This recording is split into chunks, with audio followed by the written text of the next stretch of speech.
狼来了可以说几次？童话故事里说了3次，索尼却说了4年。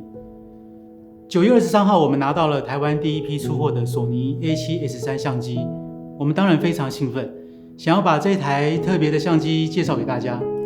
然而 A7S3 的内容并不好做，我们既要尽可能的把它特别的参数功能都讲清楚，又不让节目内容变得枯燥，是一个高难度的任务。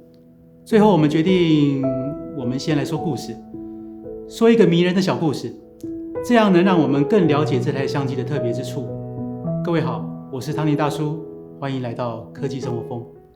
从2016年开始，相机市场上就在等待着 A7S3， 一年一年的期待，一年一年的落空。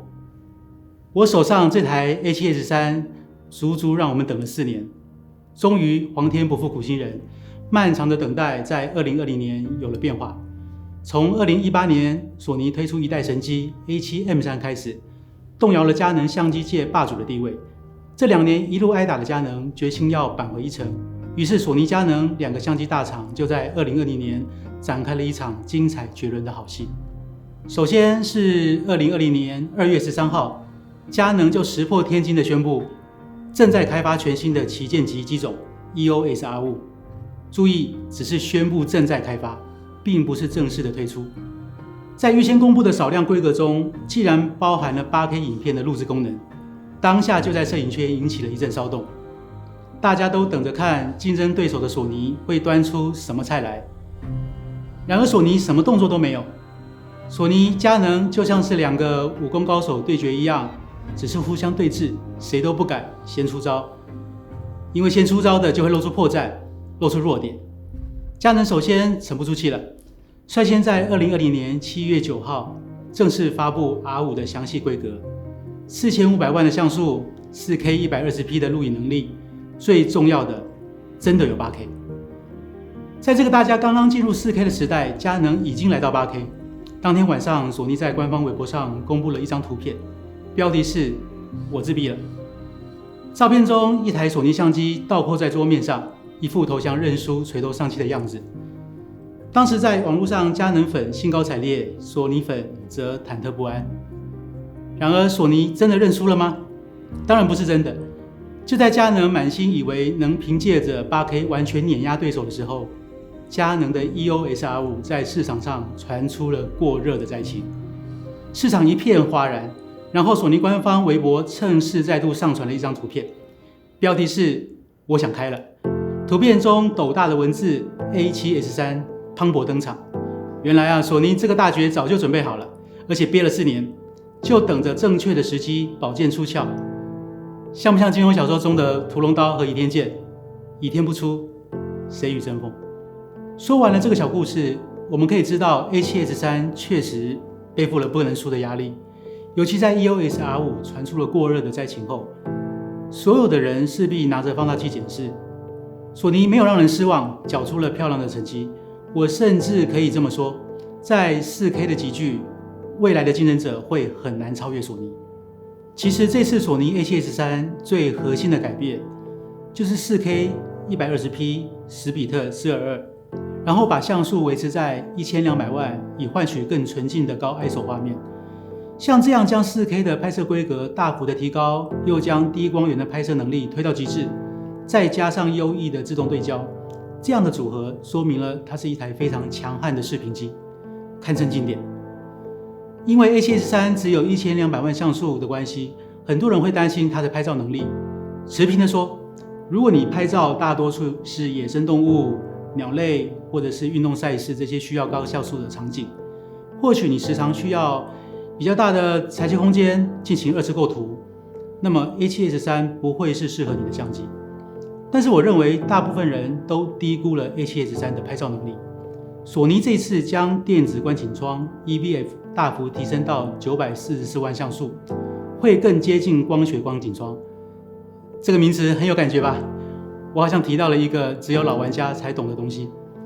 实际上 A7S3 有更好的自动白平衡，色彩还原得很精准，加上双原生 ISO， 这个我们等一下还会进一步说明。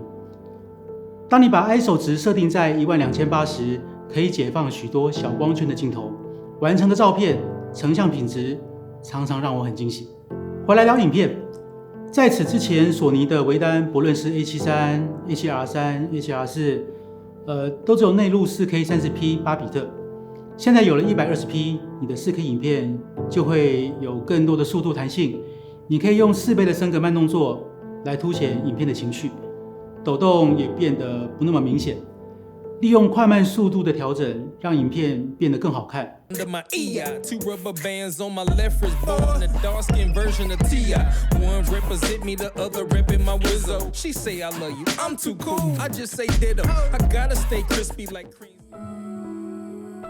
比特比8比特多了4倍的色深，让色彩过渡变得更平滑。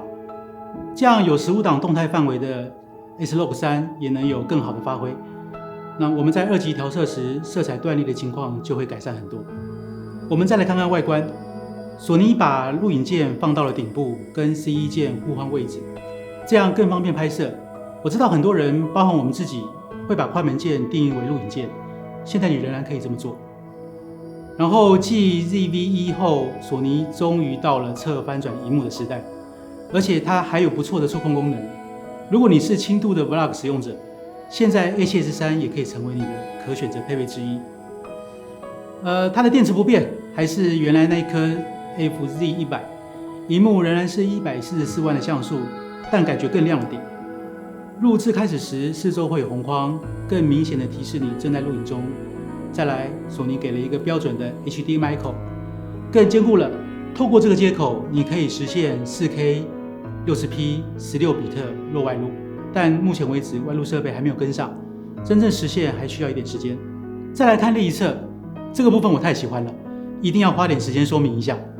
这次索尼提供2个 UHS 2规格的 SD 卡槽，也同时支援了 CF Express Type A， 这个设计太人性化了。有预算的使用者可以直上 CF 卡，而不想花钱在存储卡上的用户，仍然可以用 V90 的 SD 卡录制 A7S3 的所有格式。但我要特别说明的是，经过我实际测试，如果你是录制 4K 120p 10比特422，就算是 XAVCS 使用 SD 卡时，仍然需要明显的写入时间。如果你的拍摄需要更快速的反应，还是换一张写入速度是 SD 卡2倍的 CF 卡比较保险。另外你还需要一个专门的读卡器来读取 CF Express Type A。A7S3 的境内防抖相比 A7III 也有显著的进步。影片中我们的快跑实测就可以明显看出来，虽然有进步，但如果需要移动一段距离，还是要乖乖上稳定器比较保险。另外，果冻效应也得到有效的控制，得益于更有效率的机内读取速度，大部分的情况下几乎看不出来变形。然后是大家最关心的过热问题啊，我们实测 4K 120p 10比特422。连续录制超过30分钟，一直到没电为止都没有出现过热警告。之后 A7S3 也顺利通过超过1个月的工作流测试，过热问题大家可以放心。再来选单全面的改善也值得一提。索尼以前的相机选单可以说是非常不直觉，在索尼的选单里迷路是每个索尼使用者共同的记忆。很高兴的这次索尼推出了全新的选单界面，可以独立设定拍照、录影的参数。每一个调整也能更快的进入，这个是你实际试过了就会很有感。再来值得一提的是，传说中的双原生 ISO， 不管你叫它什么名称，但确实在 ISO 12800的时候，噪点有明显的减少。在不同的伽马模式，第2档 ISO 的启动值似乎也不同。我把我们测试的结果列出来，大家可以参考。聊聊自动对焦，其实聊索尼的自动对焦有点多余啊。因为索尼的对焦这几年在业界一直处在领先的地位，在大部分的情况下，焦点都能牢牢地锁住眼球。我们在这次的拍摄，除了少数几个镜头需要手动固定焦点外，几乎全程我们使用自动对焦都能完美地完成拍摄任务，让我们能用比较少的人数组建团队，摄影师也能专注在构图曝光上面。我特别要说的是 A7S3 也将对焦速度的档位增为7档。我们常常为了更好的营造气氛，需要不同的对焦速度。在此以前，我们只能用手动对焦来处理，现在更多档位的自动对焦解决了这个麻烦。还有像录影格式，这也是许多新入手的朋友可能会搞迷糊的地方。A7S3 提供 XAVC-S、XAVC-HS、HAVC-SI 3种录影格式，这3种格式分别又有 HD、4K 的选项，念起来有点绕口，但实际并不复杂。XAVC 简单来说就是索尼创建的一种影片格式。XAVC-S 是基于 H.264 的编码 ，HAVC-HS 是基于 H.265 的编码。H.265 是比较新的技术，它的压缩效率会比 H.264 更好，但因为 H.265 是用后期电脑的效能来换取更高的压缩效率，所以电脑规格如果没有跟上， H.264 会是一个相对比较好的选项。最后 XAVC-SI 是 A7S3 最高规格的格式，有600 Mbps 的码流，它完整的记录每一个影格，而不是记录前后帧的差异，所以这个格式对储存空间会有不小的负担，使用的时候要特别注意。拍摄格式有很多选择，由于 A7S3 现在提供更多的内建色彩风格，大部分的情况下，你只需要像这样选择好的风格，然后按下录影键，就可以获得品质很不错的影片。当然，你可以选择使用 S-Log3， 利用它15档的动态范围、10比特的色深，让后期有更多的调整空间。要提醒，在使用 S-Log 时，在高光不过曝的前提下，尽可能的向右曝光，提高曝光值2个档位或者更多，以求取更好的暗部细节，减少噪点。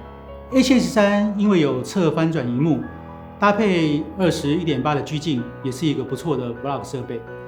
分享一下我们在拍 Vlog 或者是记录生活常用到的索尼专属配件。第一个是索尼的麦克风 ECM-BEM， 这个麦克风市场上提到的并不多，它也只能用在索尼的相机上。它依靠相机供电，所以不用电池，开启和关闭都是跟着相机的开关联动着。它透过相机的热靴传送音源，所以你也不用再外接一条音源线。而且如果你是 A7R4 以上的机种，它还可以透过 MI 智慧型热靴界面传送数位音源到相机，不造成音质减损。它有8个拾音孔，收音的效果相当不错，而且有3种收音模式：全指向、心形指向、超指向。有时候摄影师和被摄者需要沟通对话，你可以设定为全指向。如果需要收某个方向的音源，你可以设定为超指向，很方便。你还可以调整音量和过滤低频杂讯，在录制阶段即可将音讯品质提到最高，而且减少复杂的后置处理。再来是索尼的无线遥控握把，型号我打在字幕上。虽然这个握把最初的目的是搭配一些轻型的设备，但因为 A7S3 优秀的低光拍摄能力，所以就算是不在工作状态，我也时常拿着它拍拍 Vlog 或者是做一些生活记录。握把上就有录影键或快门键，还有一个 C1 键，可俯仰可旋转。有了握把，镜头相对会稳定一些，你也更容易放在桌面上。最后是索尼 A7S3 值不值得购买？我的答案是 A7S3 不是一台大多数人需要买的相机，它更倾向影片的职业用户或者比较专业的业余玩家。但是它为 4K 相机树立了标杆，或者是说它为 4K 相机做了技术的总结。我想多年以后，我们跟别人聊起这个时代的 4K， 很多人脑海里浮现的第一个名字，很可能就是 A7S3。我记得10几年前，我比较系统性的接触摄影技术的时候，那个时候一心想着如何用相机尽可能的记录下双眼看见的世界。但曾几何时，相机能记录的远比双眼看见的更多。也许有一天，某个瞬间，某个影片触动了你，也许是一段甜美的爱情，也许是母亲温暖的怀抱，也许是波澜壮阔的山河海景，也许是灯火阑珊处某人的回眸一笑。请记得，科技的进步，相机厂商的努力，帮助我们记录下更美好的世界。我是汤尼大叔，我们下次见。